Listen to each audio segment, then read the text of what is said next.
There is one family that personified the American dream. For decades, the story of America revolved around the lives and deaths of its members. At times, in their fabulous lives, they appeared the very masters of time and chance.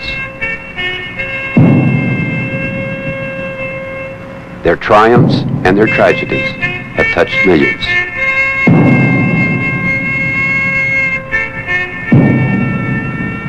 These are the Kennedys. This is their story. Their political first. Jack, the youngest man ever to be elected president. Bobby. That's all right. Don't get him excited. This is my first trip to Europe, and I was very excited. I couldn't even sleep last night. The first American to serve in a brother's presidential cabinet. And when Teddy was elected, the Kennedys became the first family to elect 3 sons to the United States Senate. They brought a family approach to American politics. One for all, and all for one.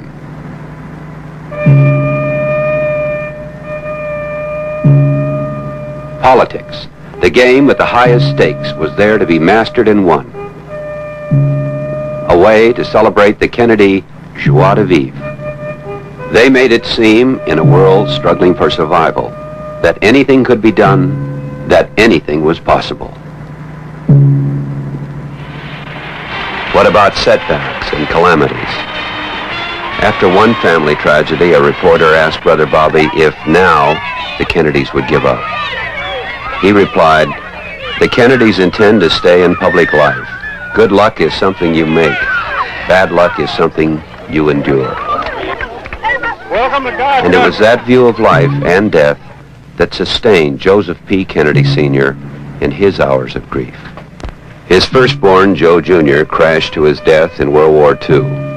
Daughter Kathleen killed in a plane crash. Jack, the president, assassinated in a Dallas motorcade. Bobby murdered in a Los Angeles hotel kitchen. Joe Kennedy, crippled by a stroke, endured the bad. Time and chance had dealt with him and his family in a manner that rivaled the tragedies of the Greeks.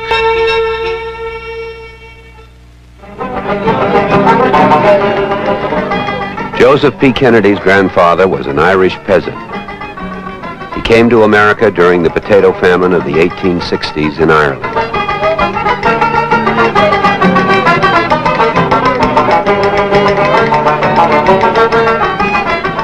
Joe's father was a saloon keeper and a ward-level politician who eventually served in the Massachusetts legislature.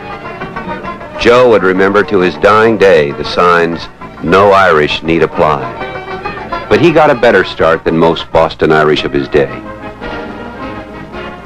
He was educated with the elite at Boston's Latin School, then at Harvard. And when he married Rose Fitzgerald, the daughter of Mayor Honey Fitz, it was the union of 2 politically powerful Irish families. With the help of his father and father-in-law, Joe became the youngest bank president in the United States. People took notice of it. That fellow has something, they said. But not the right people. Not the people who mattered. To the lodges and the Cabots and other proper Bostonians, Joe Kennedy was an upstart. A brash, aggressive, money-making Irish Catholic. Joseph P. Kennedy couldn't join their country clubs. His wife, Rose, educated in Europe, couldn't join the Junior League. His children were not accepted as equals by the offspring of the Boston Brahmins.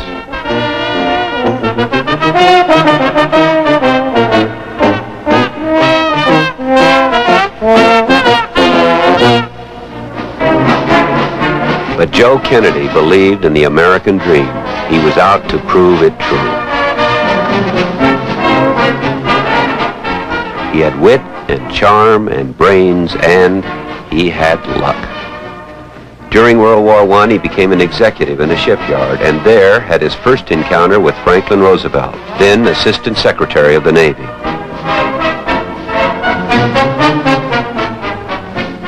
The war over, he charmed his way into a firm of stockbrokers, quickly became a master of the marketplace, and took off for New York and Wall Street after the big money.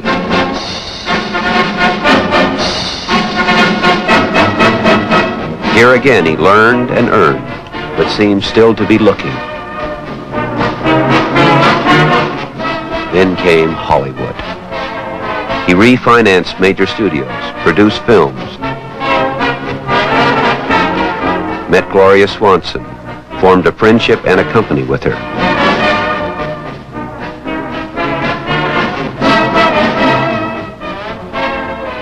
They were together frequently. There was a scandal. And all the while, he kept piling up money. A man of substance as the 20s began to roar, he was a millionaire many times over when they crashed. He had the foresight, or was it Irish luck, to liquidate his holdings the year before the market collapse. His fortune was safe. The family spent summers on the Cape and winters at Palm Beach.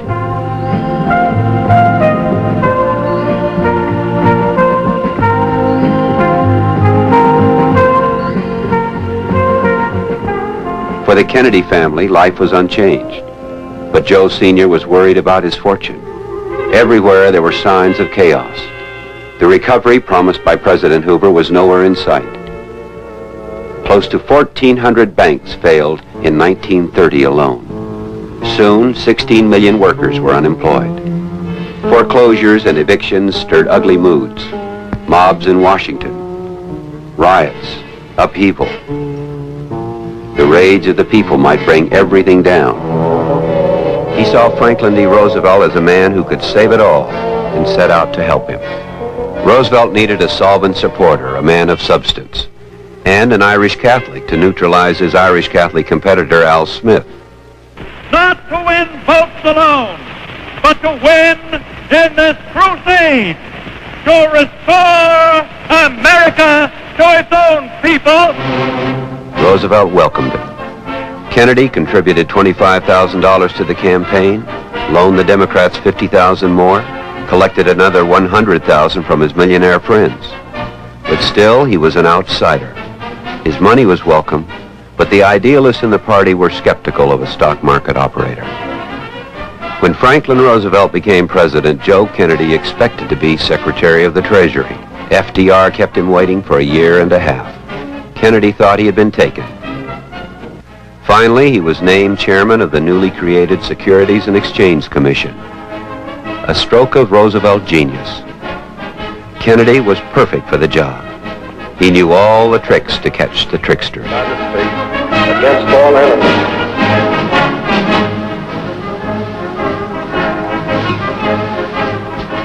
The SEC established, he resigned to work on FDR's re-election.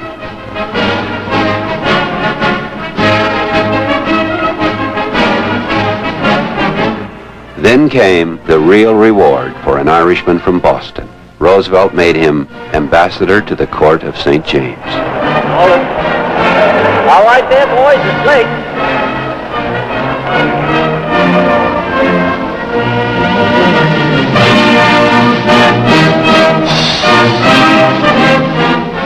He loved England. His large family was a source of fascination to the English. Nothing could have pleased Joe Kennedy more. Just arrived in England after a very pleasant trip. I'm looking forward with great anticipation to my duties here and to renewing acquaintanceship with many old friends. Thank you very much. But what about the family of 9, Mr. Kennedy? We're not wishing to add to the housing problem of England and make it any worse than it is. I'm bringing them over in installments. 5, 2, and 2. Thank you.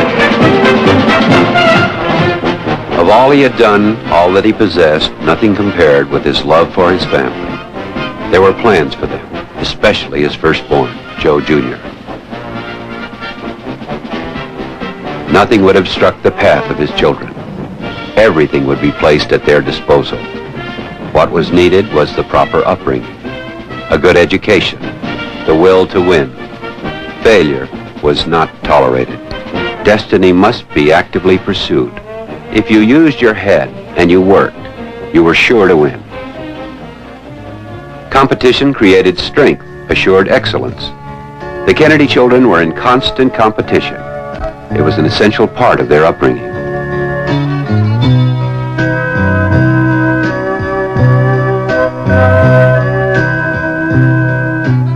taught to rely on one another, but also on themselves. Joe Jr., with his dad so often away, was almost a surrogate father.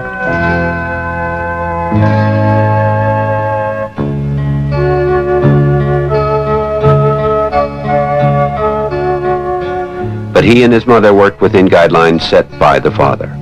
Loyalty to the family, allegiance to one another, respect for, but not fear of those above.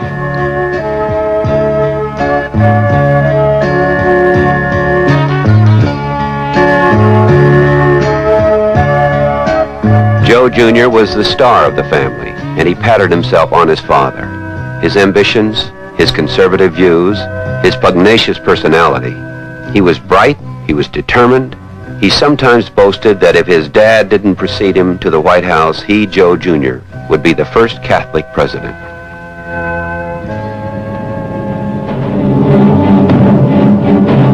It was now the latter part of 1938. No time for personal plans. Hitler was becoming more and more menacing. Each day brought new threats of war. In England, Prime Minister Chamberlain was convinced that war could be avoided. He said that Hitler, despite his ruthlessness, was a man to be relied upon when he had given his word. This was a policy of appeasement. Ambassador Kennedy, influenced by Chamberlain, agreed with this policy. He also felt that the German war machine could not be beaten. Hitler took Austria, then was handed Czechoslovakia. He threatened Poland. The terrors of Nazi genocide, wanton murder, and destruction became commonplace. It was during this period, while Hitler swallowed up his neighbors, that the ties between Kennedy and Roosevelt became strained. Some Roosevelt advisors thought Joe talked too much. My Lord Provost, my lords, ladies and gentlemen, it may be that we've talked too much about international relationships. It seems that every time I meet somebody now, we spend all of our time discussing the terrible state of the world and the disaster hanging over our heads. Certainly, we hear very little else at public gatherings. In the first place, of course, let us not forget that we still have peace.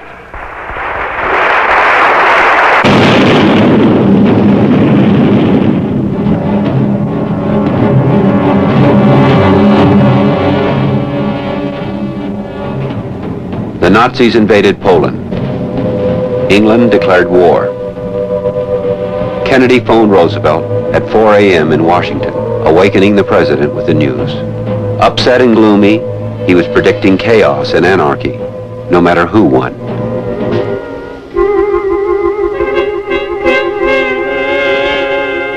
Kennedy's isolationist views had put him on the wrong side of history and in direct opposition to Roosevelt. His days in London were numbered. Chamberlain was replaced by Churchill. Churchill and FDR maintained direct communication. Ambassador Kennedy, deliberately bypassed, resigned. I am returning to Washington to report to the President. I leave England at this time with real regret.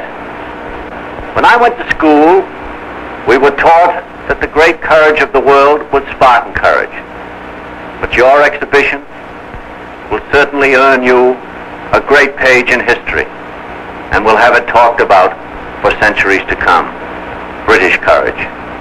My hat's off to you. Despite bad feeling, Kennedy returned home in time to endorse FDR for the third term. But he still defended his own views. A label used as a smear against certain citizens who favor keeping America out of war is the word appeaser. I have been called one, and here is my answer. If by that word, now possessed of hateful implications, it is charged that I advocate a deal with the dictators, contrary to the British desires, or that I advocate placing any trust or confidence in their promises, the charge is false and malicious. If I am called an appeaser because I oppose the entrance of this country into the present war, I cheerfully plead guilty. And so must every one of you who want to keep America out of this war.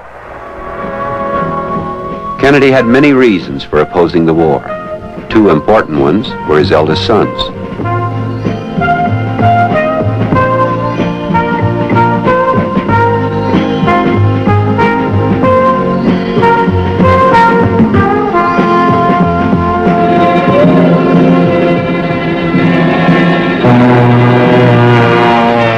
Then came Pearl Harbor. His sons enlisted. Kennedy reversed his position.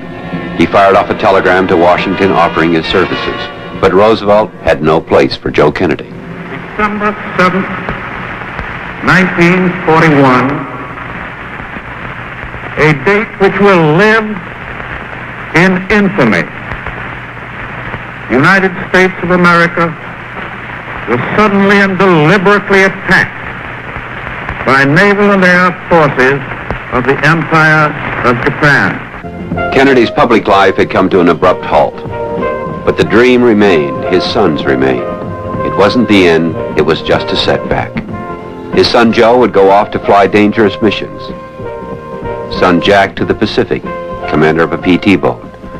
Courage became a Kennedy trademark. The greater the danger, the more Jack and Joe offered themselves. Then word came that Jack was missing. 2 weeks later, he was found, alive, on an island, and soon he was home, a war hero. Joe Jr. volunteered for a dangerous mission. It failed. Joe Kennedy had lost his first son.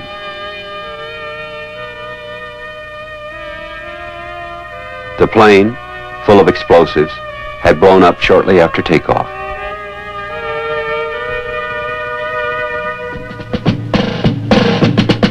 But Jack was safe. The war ended. Jack wasn't sure what he wanted to do. He considered writing, but politics attracted him also. It was a way of doing something about the world.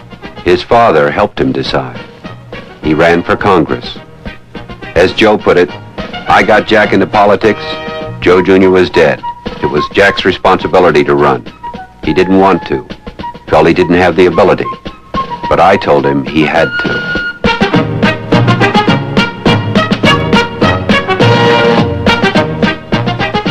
It was like being drafted, Jack explained. My father wanted his eldest son in politics. You know my father. And Jack grew in the role. By now, Joe Kennedy himself was back in public life, working on a commission to revamp the federal government.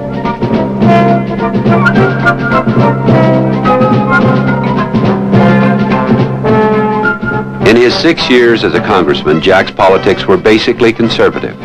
He was anti-communist, an advocate of the status quo. He occasionally showed his toughness and independence. In one case, he fought the American Legion for their opposition to a low-cost housing project in a highly sensitive political issue.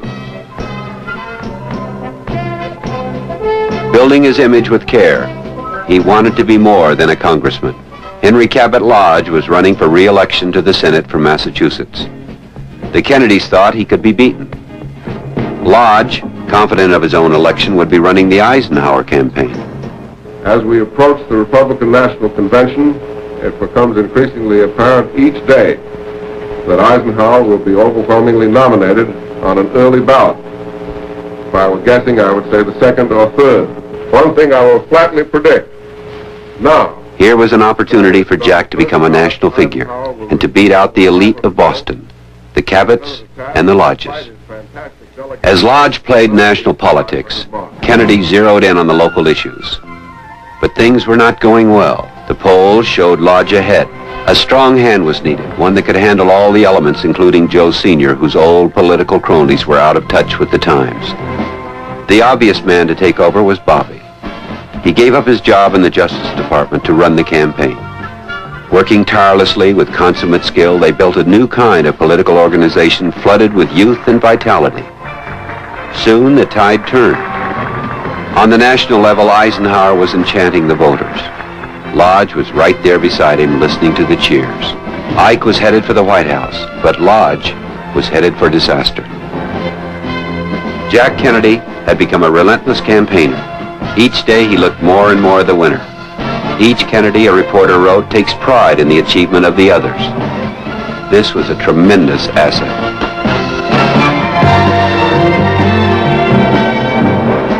Yet one man troubled the Kennedys and millions of other Americans for different reasons. Joe McCarthy, junior senator from Wisconsin, a political opportunist who capitalized on fears of communism.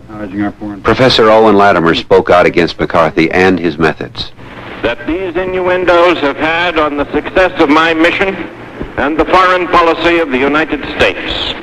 I therefore conclude that Senator McCarthy's charges and insinuations are not only false, but utterly irresponsible, and under the circumstances reveal a shocking disregard for the interests of our country. That's what he was to some, yet to others he was a hero. But for a politician, no matter which side you were on, McCarthy was no man to ignore, no man to cross. For failure to answer the questions that have been propounded to us. If Irish Catholic McCarthy spoke for Lodge, Boston Irish Catholics might just listen. Joe Kennedy considered McCarthy a friend. McCarthy had dated his daughter Eunice, employed Bobby. Kennedy had contributed to McCarthy campaigns. He asked Joe McCarthy to please stay out of Massachusetts. He did. My brother Bobby, who managed the campaign, perhaps he could give us some idea, more up to date, of what the final figures were. Well, I think that from what we got up to about 20 minutes ago, that you were winning by about 70,000, and there's about 100,000 more votes to come in, and I think that plurality will remain. That's out of about 2,250,000. Yeah. So I think that's about 5% of the vote. Good, fine. Well, I guess you're glad it's over, aren't you, Bobby? I am, yeah.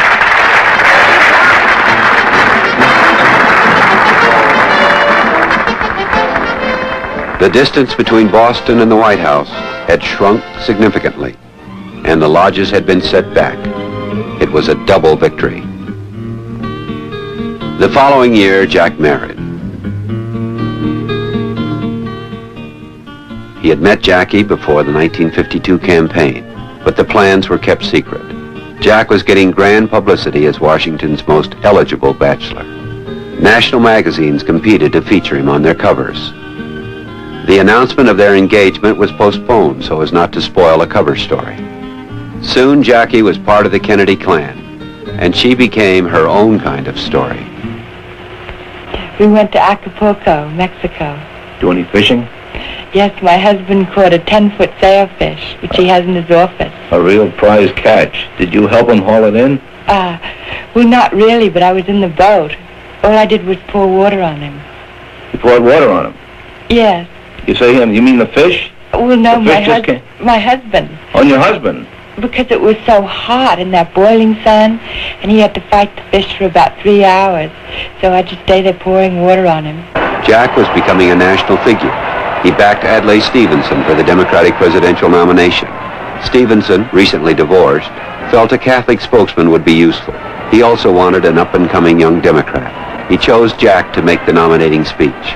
The 1956 convention brought real prominence. Fellow delegates, I give you the man from Libertyville, the next Democratic nominee, and our next President of the United States, Adlai E. Stevenson.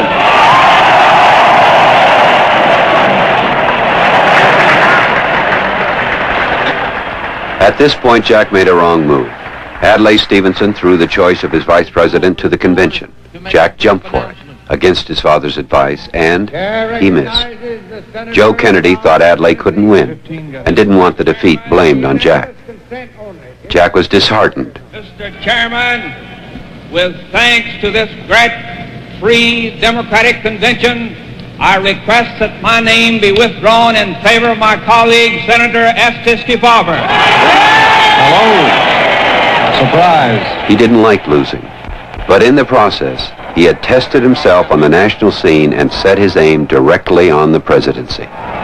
Ladies and gentlemen of this convention, I want to take this opportunity first to express my appreciation to Democrats from all parts of the country, north and south, east and west, who have been so generous and kind to me this afternoon.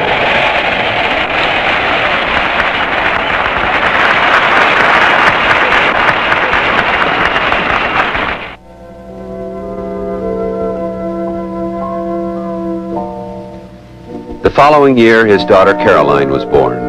The baptism was a public event.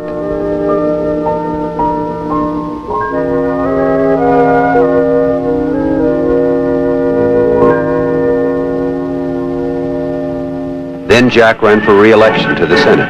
As usual, the family was there. At home with the Kennedys. An informal visit with the family of Senator John F. Kennedy. Mrs. Joseph P. Kennedy. Good morning, friends. 6 years ago, when my son Jack was a candidate for the Senate, we had this little half hour on television. Many of you, most of you I think, seem to have enjoyed it. And so we arranged to have it again this year. Of course, there have been a great many changes in the family. The girls, who helped so much before, have been married and have children of their own. And so they have not been able to help Jack as much. But we have a charming addition in the person of Jacqueline, Jack's wife, who has been campaigning with him during the last few months, and whom I know many of you have met. Won't you tell us, Jacqueline, a little about your experiences? I've enjoyed campaigning so much, Mrs. Kennedy. Since September 15th, Jack and I have been traveling through the state trying to meet as many people as we can. Your youngest son, Teddy, who, as you know, is campaign manager, set up the schedule for us last summer, and now he joins us whenever he can get away from law school on weekends. We visited 184 communities, and I think slept in nearly every city in Massachusetts, and we must have shaken hands with nearly everyone in Massachusetts, too. Well, congratulations, Jackie, and congratulations to Jack that he found a wife who has so enjoyed the campaign. Of course, with us it was a little different because we were born into a political atmosphere, but with you it was quite a new experience. I know. Jack has been ungallant enough to say in speeches that you've been campaigning for 65 years. I realize, of course, that he refers to Grandpa Fitzgerald carrying you around in his arms when he was mayor and you were a tiny baby. Well, that is not quite true, because in those days, of course, the women did not have the vote. First question is, how many babies did you kiss in this campaign? Well, I didn't kiss enough, I guess, but I did manage to. There didn't seem to be much desire on their part, but in any case, we saw a lot of mothers whose hands we shook in it. The publicity was reaching the people and the politicians, You are a Democrat, but there were hurdles on the way to the presidency. Jack's youth, his inexperience, and he was a Catholic. No Catholic had ever been elected president. The liberal wing of the party felt nagging doubts about him. Jack's liberalism seemed too recent. But as Jack said, Hubert's too liberal and Lyndon is a Southerner and less liberal than I. We all have handicaps. Maybe this is the time. All the Kennedys were enthusiastic. Joe Kennedy enjoyed the action too, though he had to stay in the background while helping to push his son to the presidency. He explained privately, "We're going to sell Jack like soap flakes." As early as 1957, he was in New York lining up political bosses. He called Chicago Mayor Daley. Kennedy had vast holdings in Chicago. Daley signed up. And the candidate, once considered a poor speaker, began to show the rhetoric and style that would stir men's souls. The Eisenhower Peace and Prosperity conceals a dangerous attrition, a period of stagnation and status quo, while America becomes second best in all of the vital things that count. And while they talk about prosperity, it is an abundance of courage that we need, and not merely of goods. We have the most gadgets and the most gimmicks and the longest tail fins and the biggest television sets in our history. But we also have the worst slums, the most crowded schools, and the greatest erosion of our national resources and national will that we've ever had. In short, I believe that our party and the time have met. We, the Democratic Party, has its greatest opportunity and responsibility in all of its long history. For it is a time of decision, a time of leadership. It is, my fellow Democrats, a time for greatness. Let's make this number 5 for April 5 and victory on April 5. And meanwhile, we'll sing Old the Man from Minnesota. He's for you and you and you. Fights for all the people, not for just a few. On the farm, and get him applause there, Miles. Jack had to enter the primaries to prove his vote-getting ability, and that route was blocked in Wisconsin by Hubert Horatio Humphrey. Is the very best man for all. So let's all march together. And on election day, everyone is voting for Jack, 'cause he's got what all the rest lack. Everyone wants to back Jack.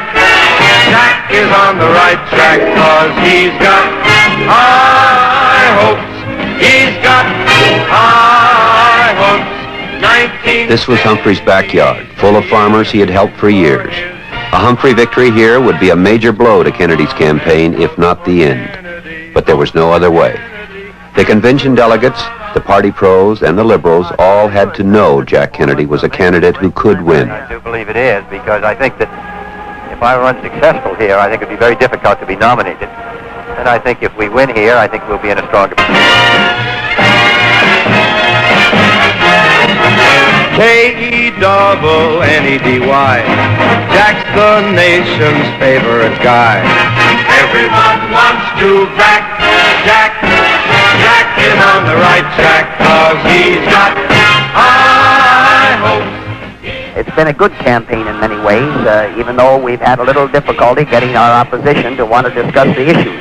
Mr. Humphrey and I may differ on, because I think we agree on many things. What I think we're trying to decide here, what the people of Wisconsin are attempting to decide, is which candidate can best lead the Democratic Party in the election of 1960. Oh, I hope we did fine. Yes, I was delighted we were going to win. Jack was victorious in Wisconsin. Then it was on to the primary in West Virginia. Another fight against Humphrey. Well, I hope we're going to do well. I guess we'll know better by the time the votes are counted. I cannot come to you with great wealth. I cannot come to you with a political machine, if that's what you want. I don't have either. But this is not something that should be handed around as if it were a gift or a plaything. It is the most responsible job in the world, the most difficult one. And whoever seeks it, and whoever gains it, whatever may be his name or his political party, must be prepared to give his life to it and to his nation. I want to say, however, to you folks here, the senator... There was a surprise in store for the Kennedys in West Virginia. Tests indicated an easy victory. However, Kennedy's Catholicism had been overlooked. The voters in this primarily Protestant state soon expressed their hostility. The politicians followed, and the press latched on with front-page stories. I would like to say that all 340 pounds of Matt Reese is for this man here for the presidency. Some of Jack's advisors, including his father, wanted to ignore the religious issue. Jack thought differently. The question of a candidate's religion seems to be discussed more and more as the primaries go on, and it has been brought up here in West Virginia. I must say I don't agree with this.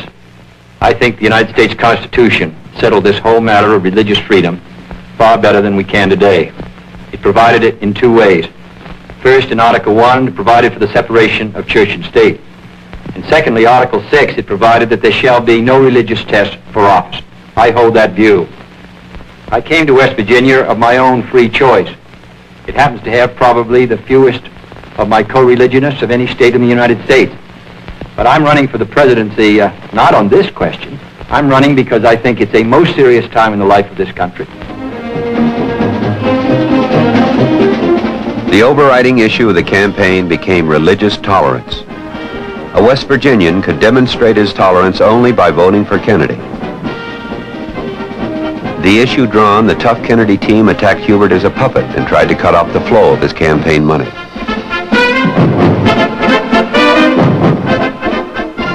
Led by friends and relatives, the Kennedy organization numbered in the thousands. And he's got that big debate tonight, at 8:30. Joe Kennedy asked his old friend Franklin D. Roosevelt Jr. to help.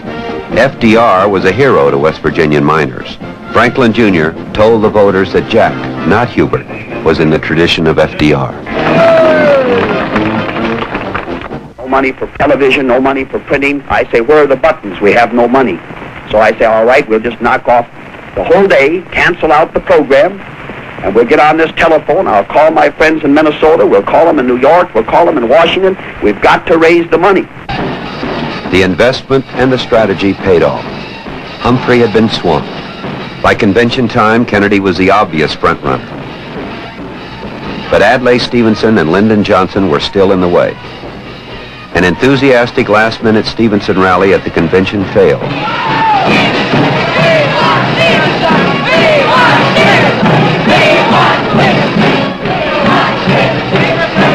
Only Lyndon Johnson remained to be beaten. I'm a candidate for president and only a candidate for president. I have no idea that anyone will consider me for vice president because I think it would be very difficult for a man to hold both jobs. But Lyndon wasn't really organized for the Kennedy Blitz, for what he came to label Jack Kennedy's political genius. The strategy, propelled by the zeal of Bobby Kennedy, proved invincible. Bobby wouldn't take no for an answer.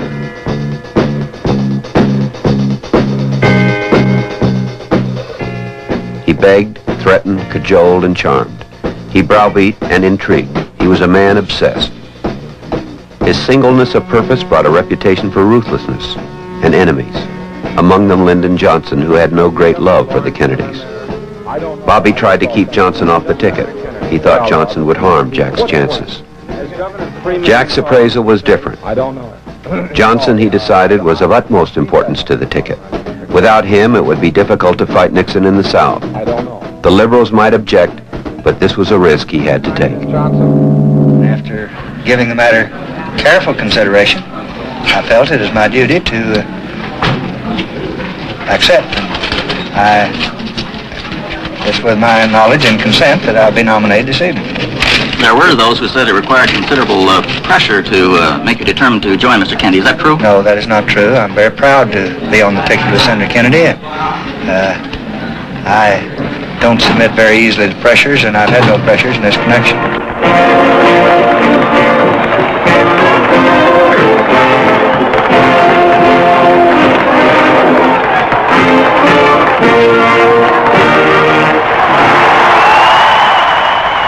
The Republicans know, as I know, and as you know, that a new star has been born in the leadership skies of the nation here in Los Angeles.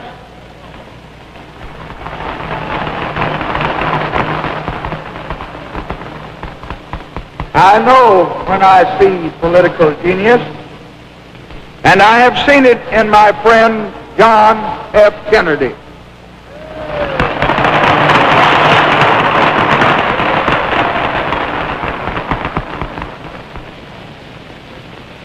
The Democrats of this nation are going all the way with JFK. We know it will not be easy to campaign against a man who has spoken and voted on every side of every issue. Mr. Nixon may feel that it's his turn now, after the New Deal and the Fair Deal. But before he deals, someone's going to cut the cards.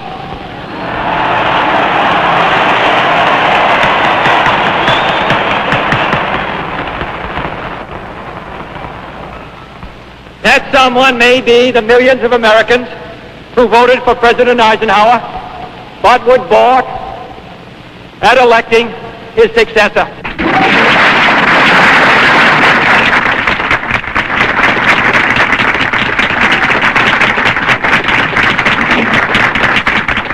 We've traveled within and outside of the United States over 500,000 miles, mostly by air, but a great deal by automobile, some by even ox cart, by boat, and virtually every type of transportation. There have been over 3,000 speeches made in campaigns and all over the world. As far as number of countries, we now have visited, since becoming, holding the present office, 55 countries all over the world. We met a lot of interesting people, some very, very important people. In fact, in running down the types of people we met, we found 35 presidents and 15 prime ministers, 2 emperors, 6 kings, of course a number of queens, 3 or 4 sultans, and so on, up and down the line. We should rebuild our military strength, not because we want to declare war, but because we want to declare peace. If there is any lesson of the summit, it is that the communists believe that the military balance of power is shifting in their direction. Why was it necessary for a presidential candidate in Brazil, in the middle of his campaign, to pay a visit to Castro? Why was the United States unable to get an indictment of Castro by name at the last meeting of the Organization of American States? Because the power and prestige of the United States relative to that of the communist world has diminished in the last decade. Because these people wonder whether the future belongs to the Castros and the Khrushchevs and the neutralists who are turning to hostility. They wonder whether the future belongs to freedom. Now that is the great issue of 1960.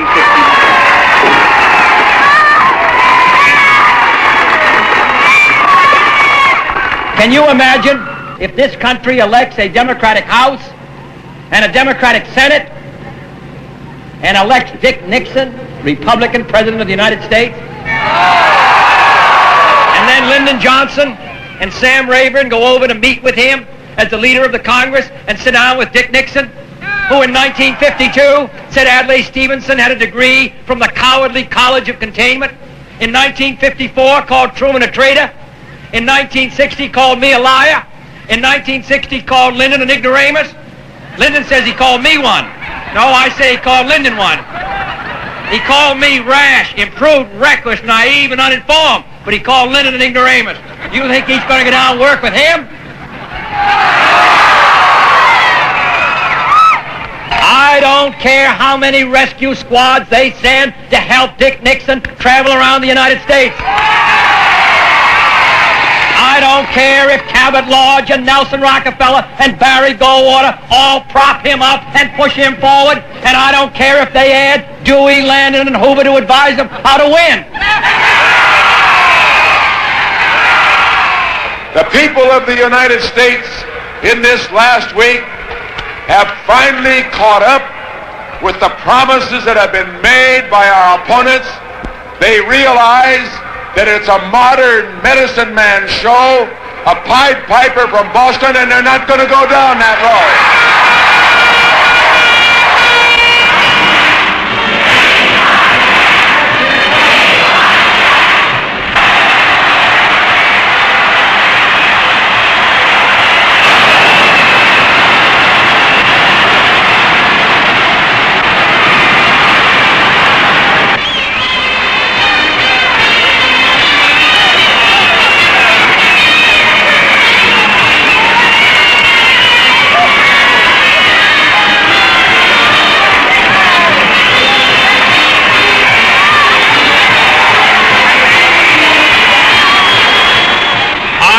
For the presidency of the United States because it is the center of action.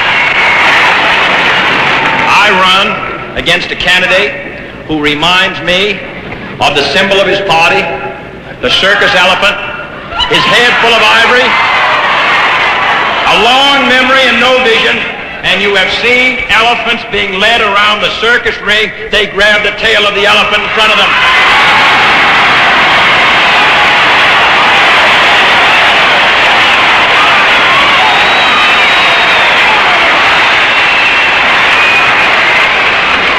All right in 1952 and 1956, but there's no tail to grab this year. It's Mr. Nixon himself, and I don't believe he will secure an endorsement of the majority of citizens of this country.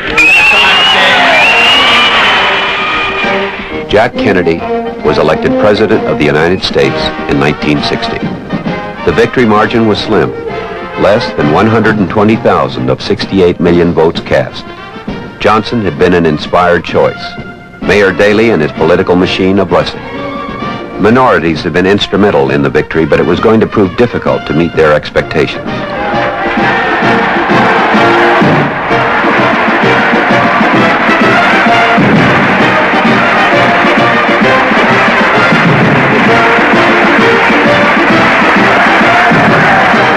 In the realm of foreign policy, Jack Kennedy spoke boldly. Let every nation know, whether it wishes us well or ill, that we shall pay any price, bear any burden, meet any hardship, support any friend, oppose any foe, to assure the survival and the success of liberty.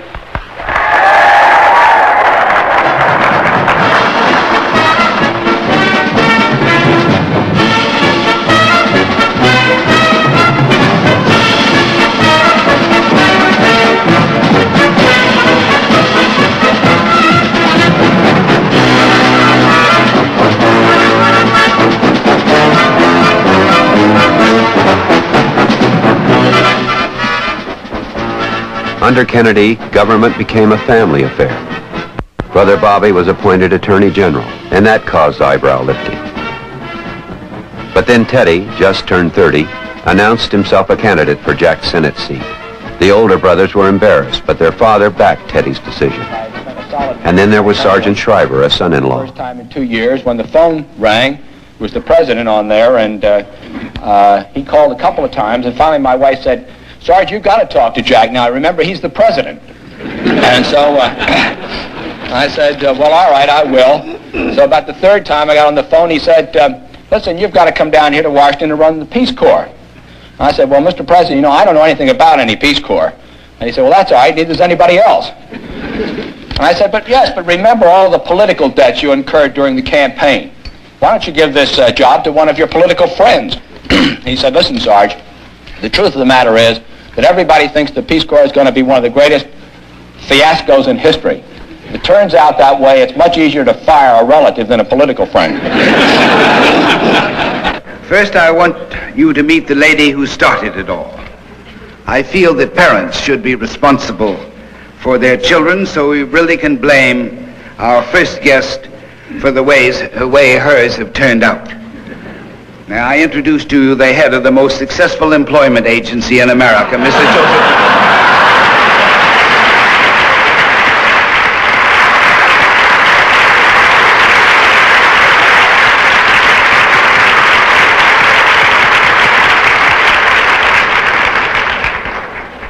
The story of a typical American family from Hyannisport, a small town in Massachusetts.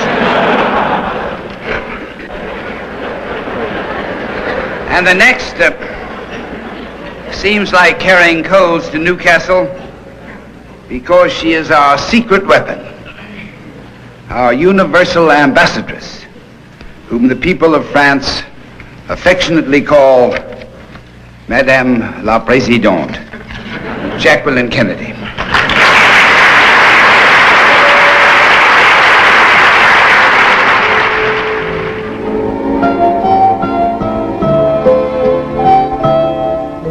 The credit Rose Kennedy was accepting belonged in large part to her husband, who no longer attended public functions.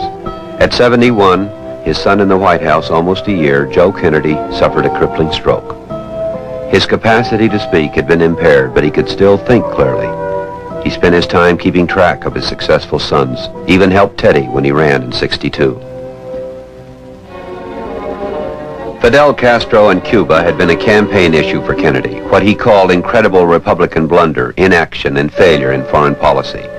Kennedy would deal swiftly and firmly with the likes of Castro. Within months, Kennedy's campaign rhetoric was put to the test. The anti-Castro invasion of the Bay of Pigs had been planned under Eisenhower. Kennedy reviewed it, had his doubts, but approved the plan nonetheless.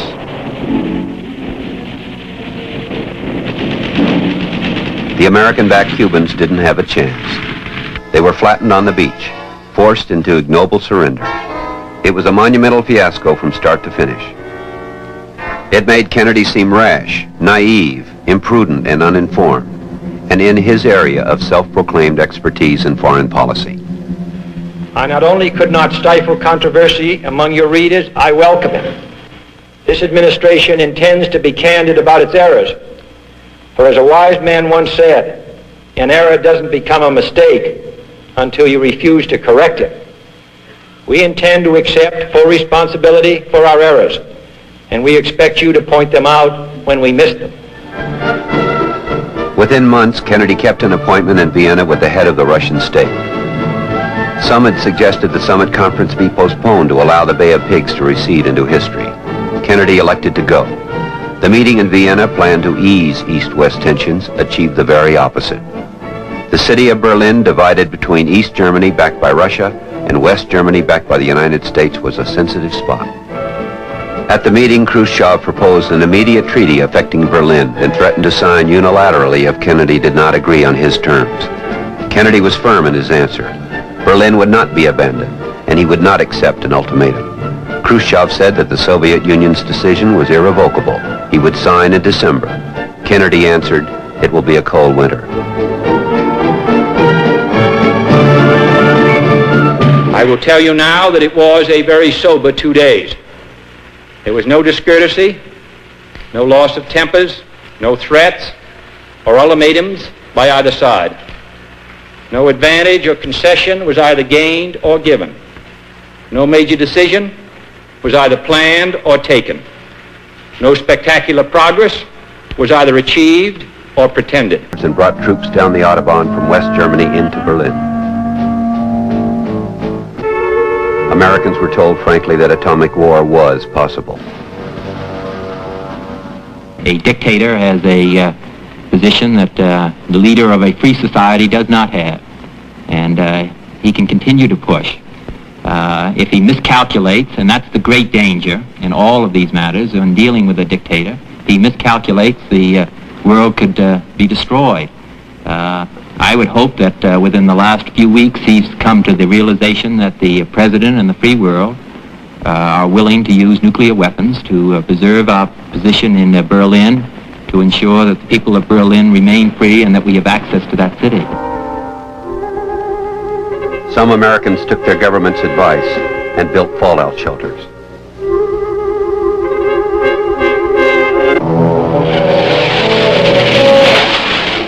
After months of negotiation and jockeying by both leaders, Khrushchev announced that since the Western powers were showing understanding and trying to solve the German problem, he would not insist on a treaty signature before December.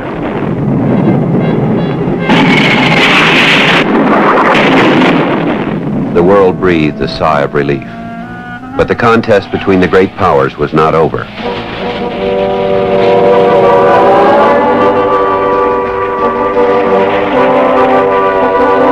The Russians, striving to extend their influence and increase their nuclear capabilities, took a drastic step. There was still fear in Cuba of an American invasion. Russia was Cuba's ally.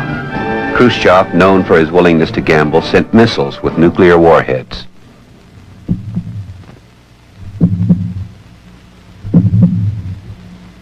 Rumor of their existence in Cuba had been circulating in Washington for weeks. Conclusive proof reached Kennedy during the congressional election campaign.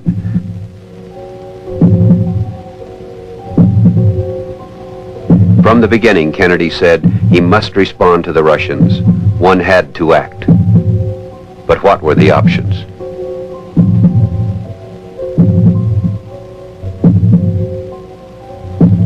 He convened a special group of high-level military and civilians called the XCOM.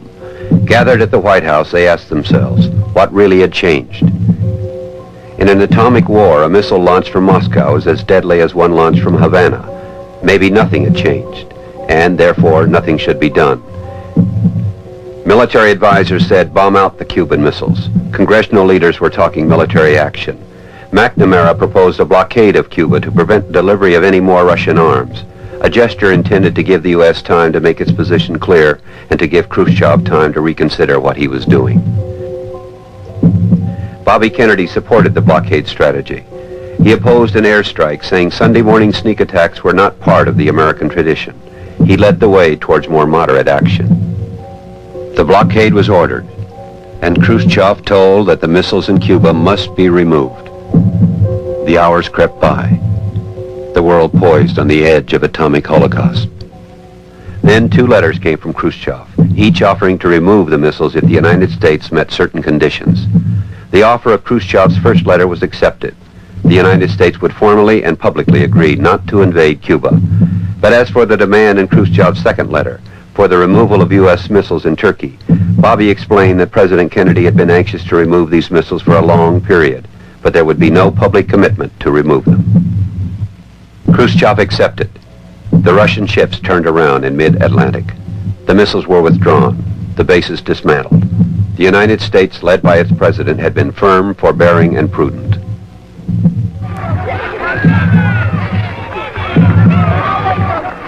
Domestically, Kennedy was faced with many problems, but none so difficult of solution as civil rights. It had been 100 years since black people had been emancipated, but they were not full-fledged citizens. Kennedy moved on many fronts. He named blacks to government posts. He had to use troops, finally, to get James Meredith into the University of Mississippi. And he had to find a way to keep the peace in Birmingham, a peace disturbed in great part by Bull Connor's police dogs and fire hoses.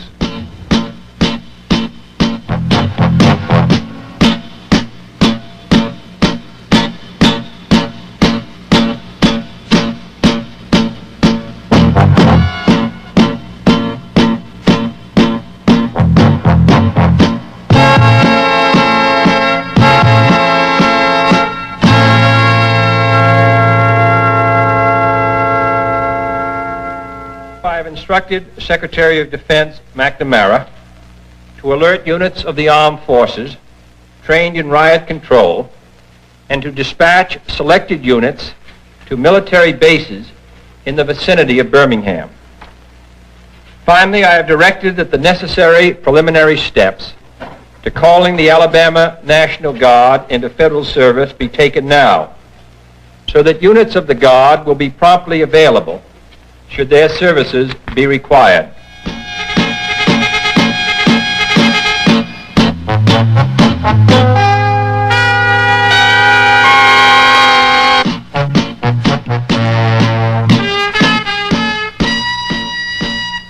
And as violence raged, men like James Baldwin could not contain their anger.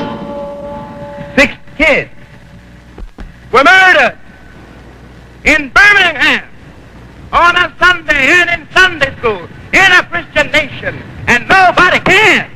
Legislation, late in coming, was being pushed, but Martin Luther King and other blacks were not satisfied. They go talking about these little levels of progress that we see here and there, and they say, you know, you've made great progress. Aren't you satisfied? No, we are not satisfied. We will not be satisfied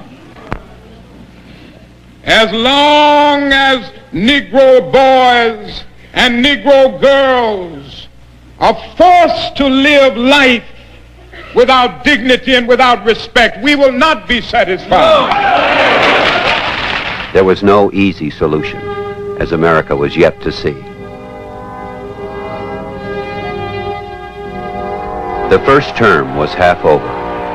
Anxious to strengthen America's image abroad, Kennedy went to Berlin.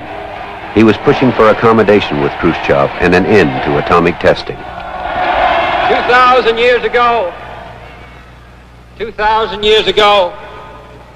the proudest boast was Civis Romanus Sum. Today, in the world of freedom, the proudest boast is Ich bin ein Berliner.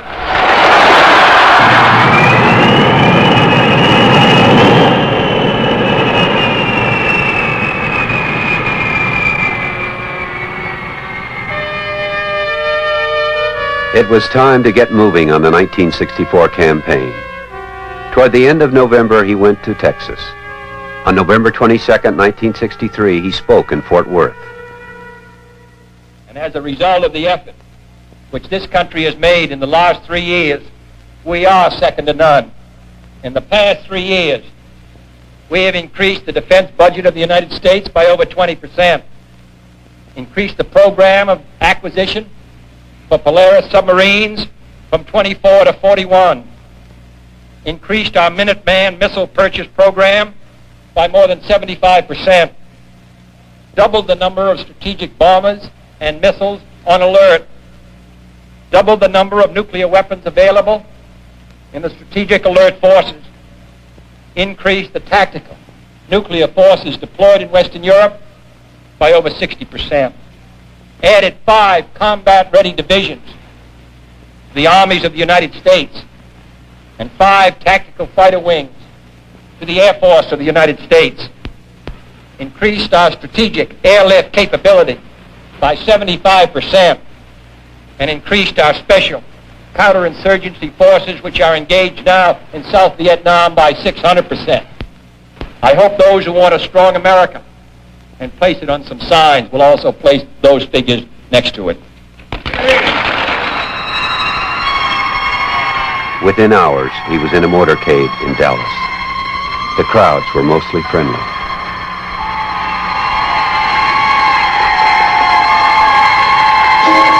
We can't see who has been hit, if anybody's been hit, but apparently something is wrong here. Something is terribly wrong. At this point, it looks as though it could have been 1 or 2 or even all of the people within the car may have been the victims, may have been struck by shots. We don't know. He was coming down the street, and my 5-year-old boy and myself were by ourselves on the grass there on Palmer Street, and I asked Joe to wave to him, and Joe waved, and I waved, and the man... That's all right, sir. You go ahead, Charlie. As he was waving back, the shot rang out, and he slumped down in the seat.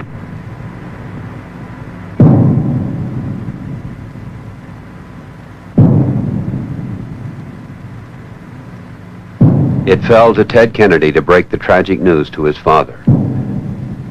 A nurse who saw Joe Kennedy after his son left him found him with tears in his eyes, tightly gripping the covers of his bed. Jack Kennedy had been president 1,065 days. Eventful, critical, dramatic days. The survival of the world at stake, and he at the center of it all. Young, handsome, regal, full of life, vigor, brilliance, and wit. And now he was gone. So much promised, so much unfulfilled.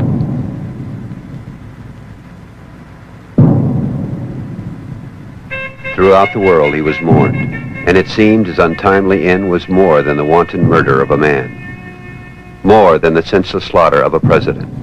It seemed as if hope itself had been assassinated in Dallas.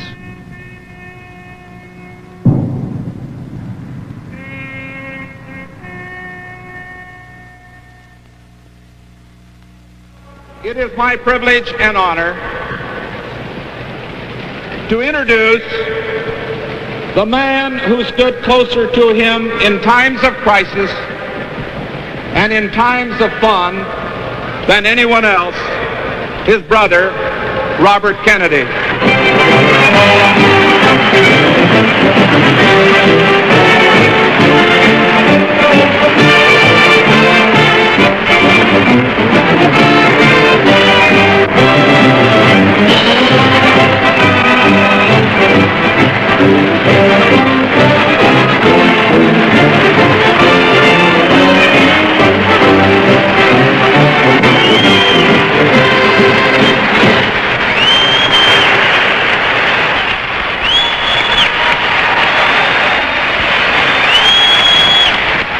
Robert Kennedy eulogized his brother, groping for a hold on his own future.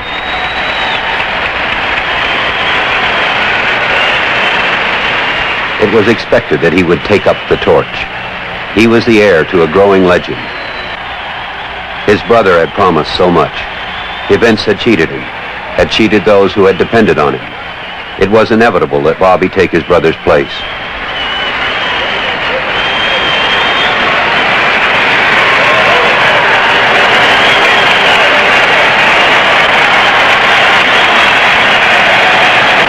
Mr. Chairman.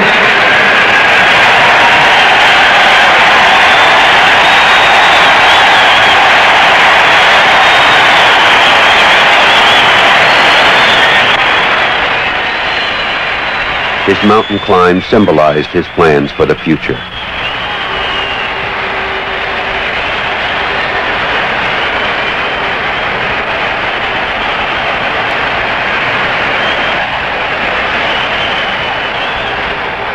In 1964, Bobby Kennedy was thinking about the vice presidency. He took a world tour, first to Germany.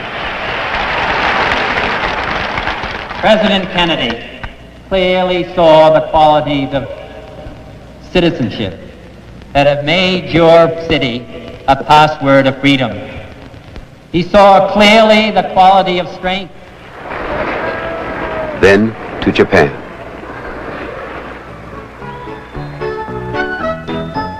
And Indonesia. Then Rome. And Poland. Everywhere he reminded people of his brother.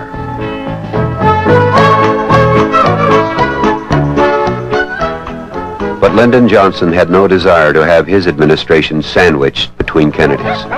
He had other plans. When he refused Bobby a place on the ticket, Bobby ran for the Senate against Kenneth Keating of New York. Well, ladies and gentlemen, we all know what we're here for. And I want to announce at the outset that I will not be a candidate for the United States Senate from Massachusetts. Teddy Kennedy was up for re-election that year. His plane crashed on a campaign tour. The pilot died. Kennedy broke his back and was near death. Some people talked of the Kennedy curse. With his wife's help, Ted waged his campaign from his hospital bed. I'm confident that I'll be on my feet. I've been given these assurances by some of the most able and capable doctors that we could possibly have. And so I'd probably refer that question probably even more accurately to their opinions. I take their word for it. You have no doubt yourself. No. When would you hope to take your seat? Rose Kennedy campaigned for both of them, as did the other family members. That I've never had before. To introduce my son on a platform. I can tell you, of course, a great deal about him. I used to spank him with the ruler. But he really has been a great joy, and he does work very, very hard. I want to thank my mother for the kind introduction. That's what we've gotten down to this campaign after some of these polls came out that we were not doing too well. We put mother.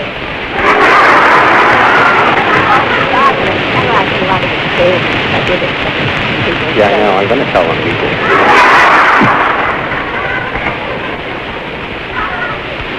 I was up in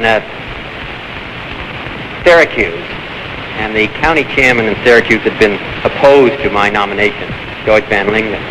And then he's one of the great county chairmen. He just didn't happen to like me. But then he spent a day with Mother, and he wants to run her. Yeah, I know. Well, why don't you give your own speech? See, that's it. We don't. My brother and I never. The reason she's never introduced any of us before is because we never go on the same platform with her. We couldn't possibly compete with that. Bobby won. Political opponents Teddy are already won. saying that you only plan to use New York State as a stepping stone. That your real goal is still the White House. Do you expect that you will be back in the White House? Well, I think there's somebody there. And in my judgment, I keep reading that, and I never see any statement by him that he's willing to move out. So I think he's going to be there quite some period of time.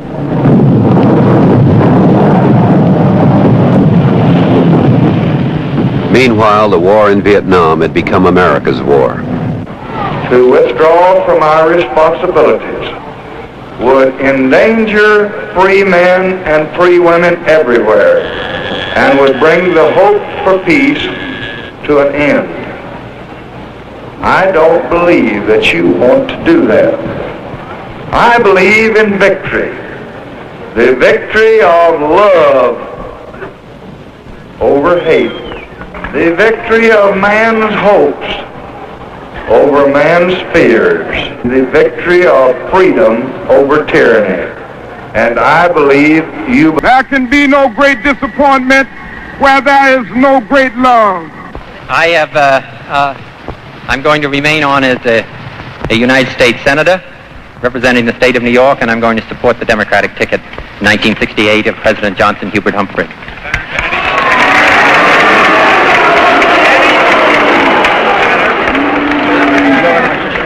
Boo! Bobby, strongly opposed to the continuation of the war in Vietnam, was cautious about declaring his candidacy for president. He was also influenced by advisors who felt he should bide his time until 1972. The suffering in Vietnam was continually on his mind.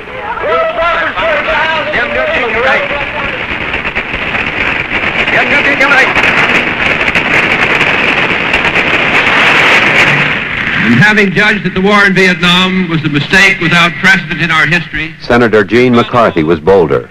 He decided to challenge Johnson in the primaries, and many of Bobby's supporters rallied around him. we cannot stop with that judgment, but we're called upon to search out the causes and the conditions that led us into it.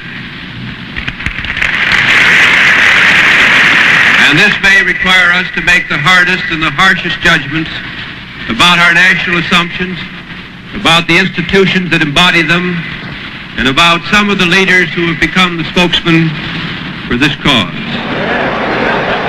Bobby isn't ready to announce his candidacy for the presidency yet. He doesn't think anyone else should announce either. But you can be sure that Bobby will be in Chicago for the convention next year. He's the only delegate who's reserved 4 floors at the Conrad Hilton. And if he isn't nominated, he'll be the only father who will come home one night with 40,000 balloons. For 20 years, first the French and then the United States had been predicting victory in Vietnam. In 1961 and in 1962, as well as 1966 and 1967, we have been told that the tide is turning. There is a light at the end of the tunnel. We can soon bring our troops home. Victory is near. The enemy is tiring. Once in 1962, I participated in such a prediction myself. But for 20 years, we have been wrong. The history of conflict among nations does not record another such lengthy and consistent chronicle of error as we have shown in Vietnam. It is time to discard so proven a fallacy and face the reality that a military victory is not in sight and that it will probably never come. Are you advising him to run? Oh, I have conversations with him, but obviously these are personal matters. Do you think he should run? Get between the members of the family. Come on, be careful of what you're saying to them.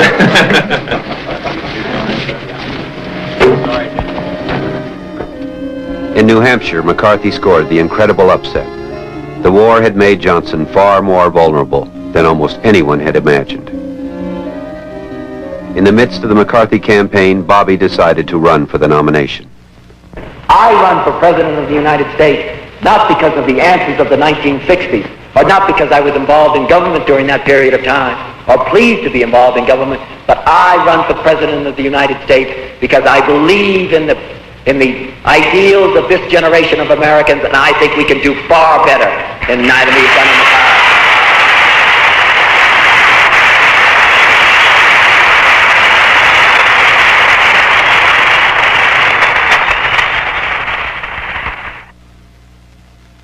I shall not seek,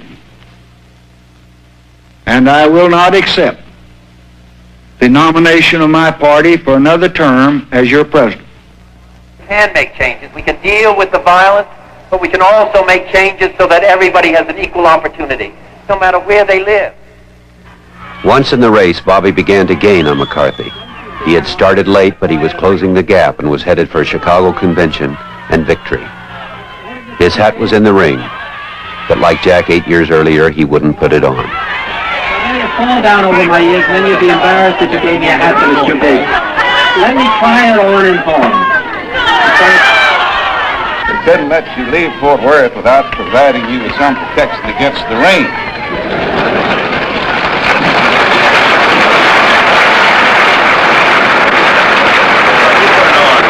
Quiet on in front of the mirror, quietly.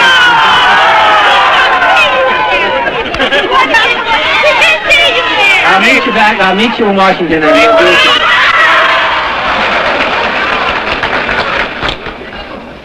I'll put it on in the White House on Monday. If you'll come up there, you'll have a chance to see it there.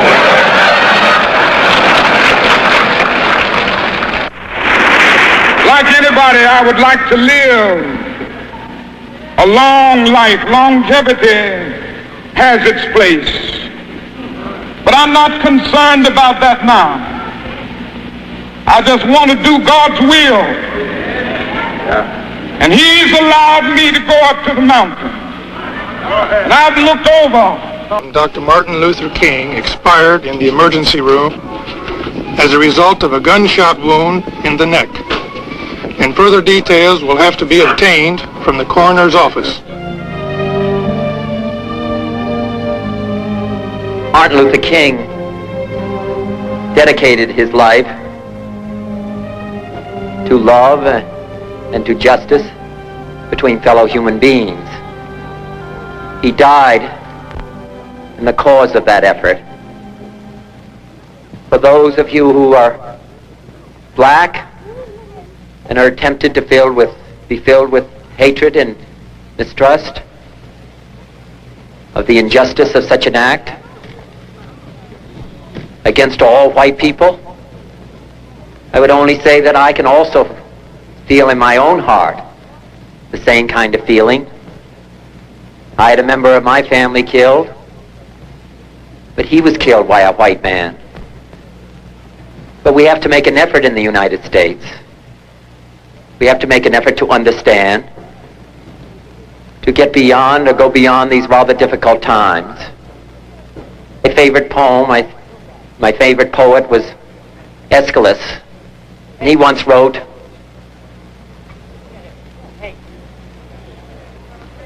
"Even in our sleep, pain which cannot forget falls drop by drop upon the heart, until in our own despair, against our will, comes wisdom through the awful grace of God." What we need in the United States is not division. What we need in the United States is not hatred.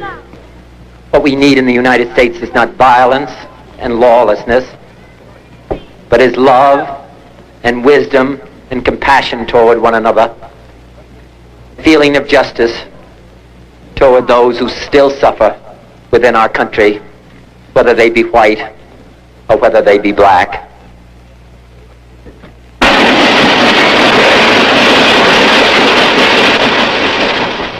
He tried to heal, but within 62 days, he too was dead. Thousands of train-side mourners lined the route to say their last goodbyes, and his words took on new meaning. We will have difficult times in the future. It is not the end of violence. It is not the end of lawlessness, and it's not the end of disorder. But the vast majority of white people and the vast majority of black people in this country want to live together, want to improve the quality of our life, and want justice for all human beings that abide in our land. Dedicate ourselves to what the Greeks wrote so many years ago, to tame the savageness of man and make gentle the life of this world. Let us dedicate ourselves to that.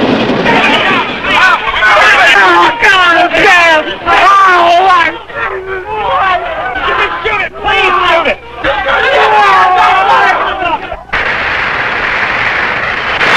I know that it was a source of the greatest strength to him to know that there were thousands of people all over the United States who were together with him, dedicated to certain principles and to certain ideals. No matter what talent an individual possesses, no matter what energy he might have, no matter how much integrity and honesty he might have, if he is by himself and particularly a political figure, he can accomplish very little. He wanted to do something for the mentally ill. and the mentally retarded, for those who were not covered by Social Security, for those who were not receiving an adequate minimum wage, for those who did not have adequate housing, for our elderly people who had difficulty paying their medical bills, for our fellow citizens who are not white, who had difficulty living in this society.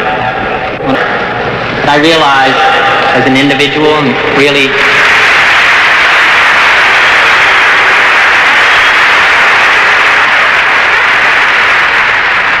those were the words Bobby had chosen in Jack's memory.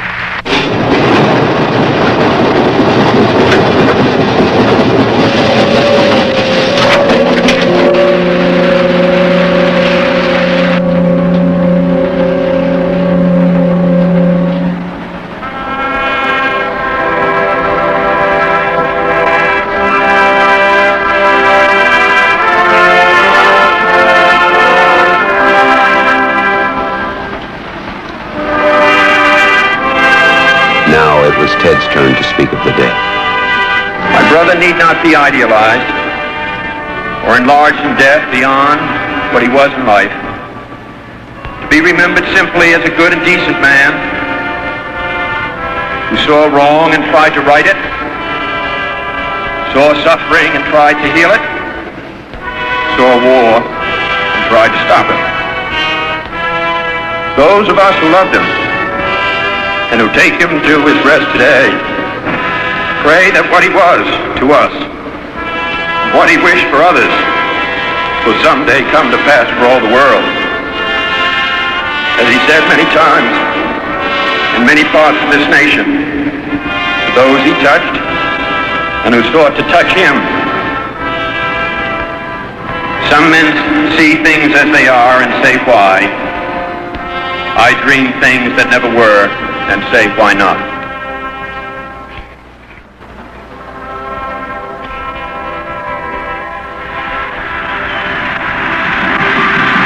In '68, Hubert Humphrey made it to the top of his party. He'd come a long way since West Virginia. My fellow Americans, my fellow Democrats, I proudly accept the nomination of our party. There was an attempt to get Ted Kennedy on the ticket as vice president, but after much sober thought, Ted refused. He had first to find the limits of his role as the new Kennedy patriarch, the father of 3 and Uncle Ted to Jack's 2 children and Bobby's 11. He was examining a new political role, one unhampered by the shadow of either Jack or Bob. President Kennedy defended America against the extremists. George Wallace is in league with them. President Kennedy fought for legislation that would ensure every citizen the right to vote. Known to the public as the younger brother, Ted began to emerge in some ways as a better politician than either of the others. Fellow senators had already seen that Teddy, unlike the brothers, seemed better prepared to deal with the Senate on its own terms. And he was heir to the Kennedy style. My brothers believed in the dignity of man. How can those who stood with them support a man whose agents used cattle prods and dogs against human beings in Alabama? So it is not enough that this movement be defeated. It must be repudiated for the health of our country and our future as a nation. And I hope that the American people will take this opportunity to cleanse the stain of hate from American life. We're going to succeed. We're going to win.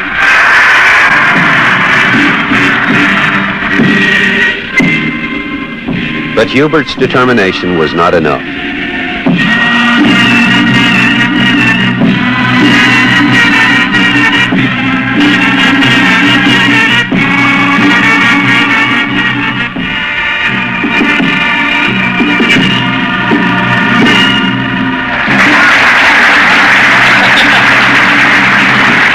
I'll tell you, it isn't going to be like 48. Lots of things have changed. Remember, that was the year that Harry Truman won by giving him hell. Well, it won't work this time. Because just remember, I'm sure you will all agree with this, that it's one thing to give him hell, but it's something else to give him Humphrey, believe me.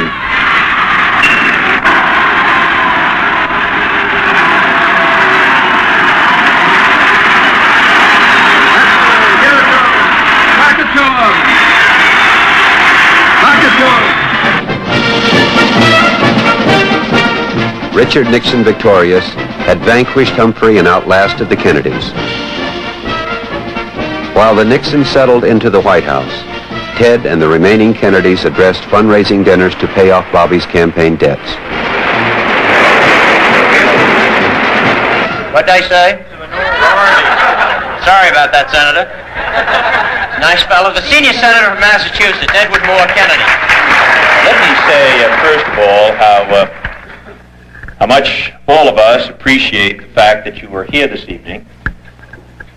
All of us in the family, I think, owe a special word of thanks to particularly Steve and my mother, because they have been so attendant to detail, they've been so efficient, and they both use the same hairdresser.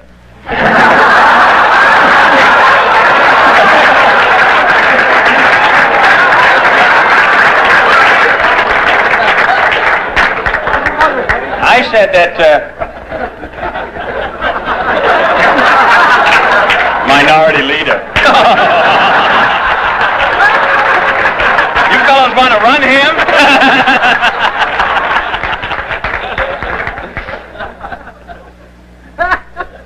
I think Steve would actually be a great candidate in the state of New York. He's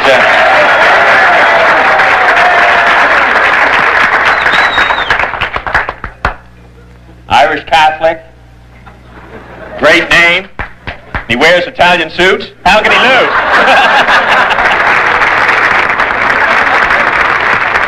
It is true that Steve will not be a candidate for governor next year because my mother is going to be. But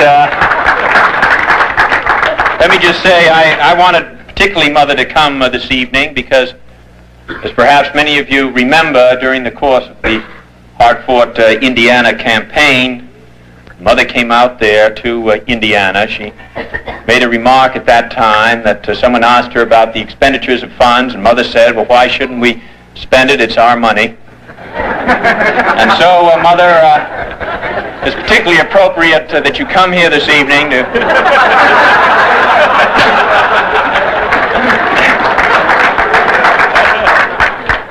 find out whose money we really were spending out of it. Finest mother any family's ever had. Rose spoke often of Bobby. Bobby, of course, would come to see his father and me, usually the evening, at Hyannis. And he would always have one of the youngsters with him, another couple by the hand, his dog coming close behind. What joy he brought us. What a aching void there is without him. We admired him. We loved him. And the world is indeed bleak without him.